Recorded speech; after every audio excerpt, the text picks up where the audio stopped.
So yun guys, ibabalik na natin yung filter natin para maisalpak na natin dun sa filter cap. Tara!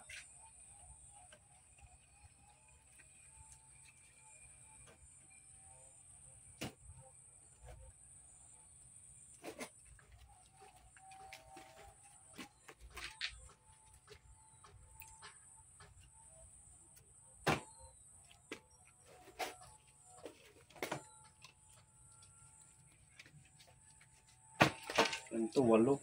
2, 4, 5, 8. 8 filter screen. Balik pa natin. Ay. Bakit nga eh? Bakit nga eh? Nahilo ko dun ah.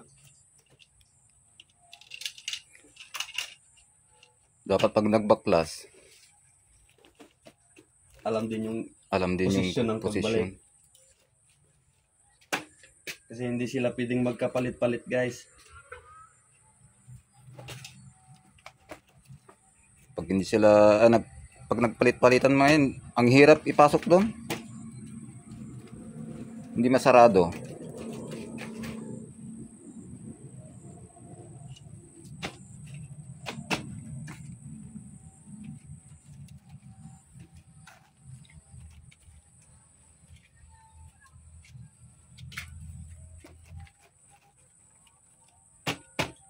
Kaya make sure guys na naka-subscribe kayo sa aming munting channel para lagi kayong updated sa mga video na aming i-upload. Puro dito lang po patungkol yan sa aming swimming pool na mini-maintain. Ito guys, all around, nalinisan na namin lahat bago naglinis ng filter. Walis-walis, ganun, punas-punas. Tara guys, salpak na natin Linis to. ng pool. Pag may time, linis ng filter. Bakit nga eh? So bali guys, nalagyan na pala natin to ng DE powder. Yung tinatawag na Decalite. Para maging mineral yung ating tubig ng swimming pool. Parang gatas lang.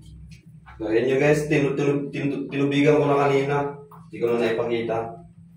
Bali gagawa na lang natin ang video yan sa susunod na next week. Kasi weekly tayo nagpapalit ng tubig ng filter. Kaya salpak na natin guys. Ganyan lang kadali. Oo. Diba? Nung first time ko, halos maubos ng pawis ko yan eh. Pagka first timer, maraming kalituhan kasi. Ganun din ako nung una. Pero dahil Nakakatawa noon. matagal na tayo dito guys sa trabaho na to. Naisalpak ko na to pero wala pa to. Konting palo-palo lang guys para lumubog yung Kasi may mga rubber yan, may uring para hindi siya sisingaw. Guys, lagyan natin tong 2 tornilyo sa ibabaw. Pinakalaknat niya.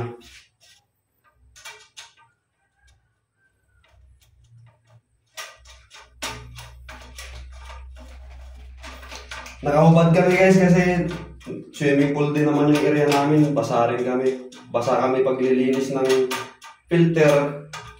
Umambon pa. Tatalsik-talsikan tapos umulan pa sa labas.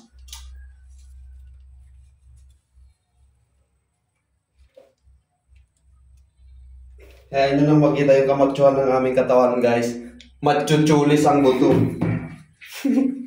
Okay guys, kunin ko lang yung filter cap nya. Yan po yung filter ng maliit na pool. Pagkabukas, susunod, ikaw naman ang susunod.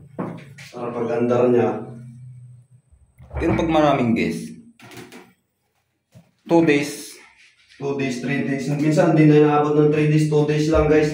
Nagbubukas na ulit kami ng filter kasi para ma-maintain natin yung malinaw at malinis na tubig ng swimming pool. Kasi pag di natin nalinisan agad to, talagang doon sa swimming pool babalik yung dumi. Guys, balik na natin yung lock belt niya. Ito guys, medyo hindi ako napagod. Kasi di ko pa alam yung technique nun. Natatakot ako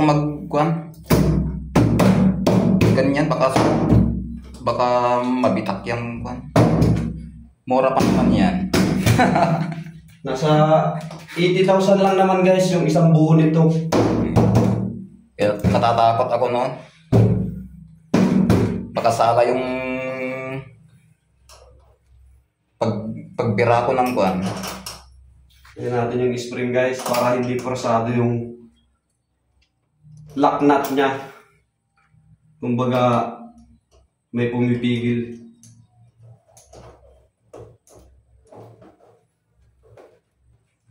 So yun guys, paigpitan lang natin to. Tapos Basta po ang pagkwan dito. papaanda rin na natin.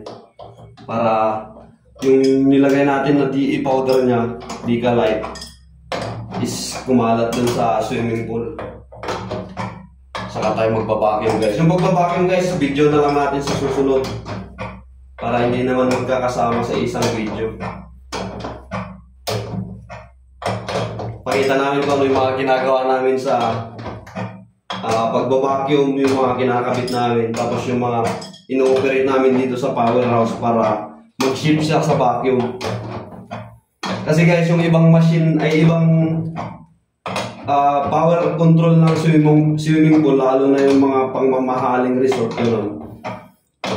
Yung mga ano nila, aparato nila is automatic na, pindot-pindot lang, hindi na gumagalaw yung tao nila. Pero dito sa amin guys, manual. Kami mismo yung nagpipihit, kami mismo nagpapagalaw ng vacuum.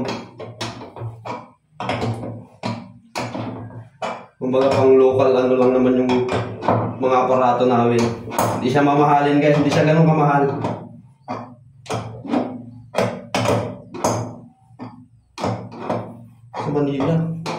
Sa Manila, yung malalaking kondo, puro automatic. Ang mahal naman daw yun, nung di ba pumunta ng Italy sila. Yung automatic vacuum na sinasabi, yung robot, yung papakawalan mo na lang din sa swimming pool. Meron yun. Sa Italia lalo karamihan. Paano kung nalobot yung robot? Naka yun, Nalunod. kailangan sunod-sunod yung extension niya pero. Kaso, pag bumili sila ng ganon, yung amo namin guys, wala na kaming trabaho. Ano pang gagawin namin dito? Hindi na namin matatrabaho yung pagbabacuum. Robot na yung gagawa. Paano na kami? Patay.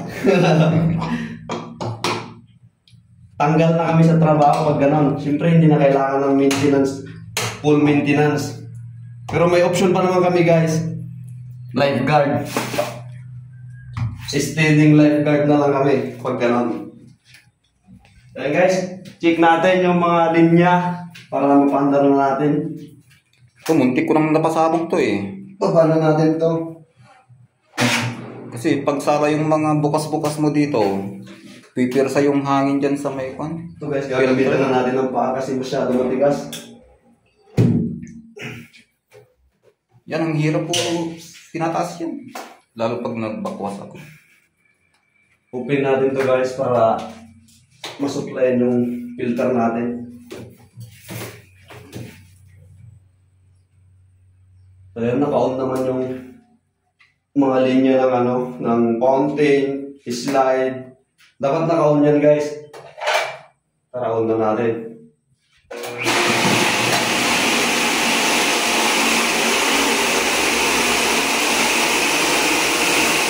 So hindi ko natutunan.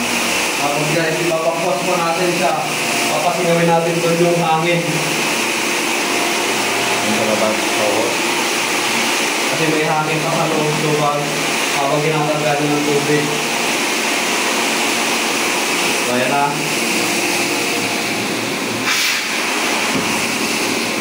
Ayun. Close na rin natin agad yun. Kulang yung reading niya. Medyo mababa. Ayun. Sobra.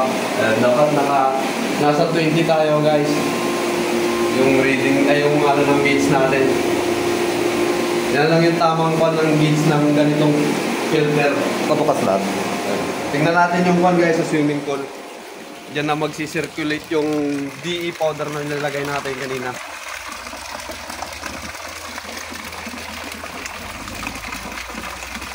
So guys, halina kayo, mag-swimming na. Pagsama mo yung ika-edit pa rin natin.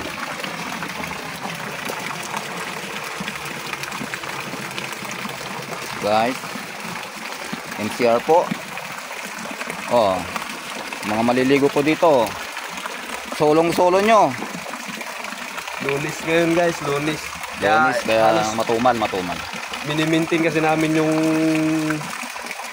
filterings ng ating swimming pool every Monday para yung Monday kasi guys medyo kunti lang yung tao, madalang ganon. Kaya yung tamang timing para maglinis ng filter.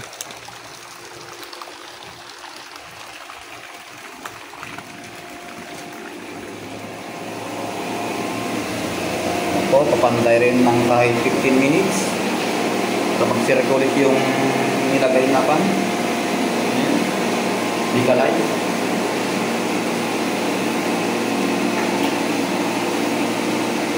Yung maliit na ano guys, yung sub-filter ng maliit na swimming pool natin, gagawa natin ng full video yan.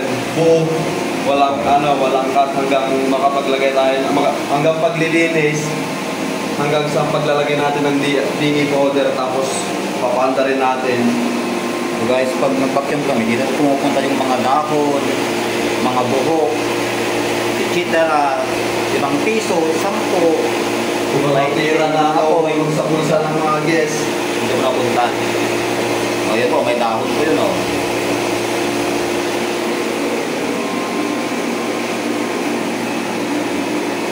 Tapusin natin yan. Inyak ka. So yan guys, hanggang dito na lang po muna yung ating parang tutorial na rin, tapos parang pinakang tour na rin sa sa ating swimming pool.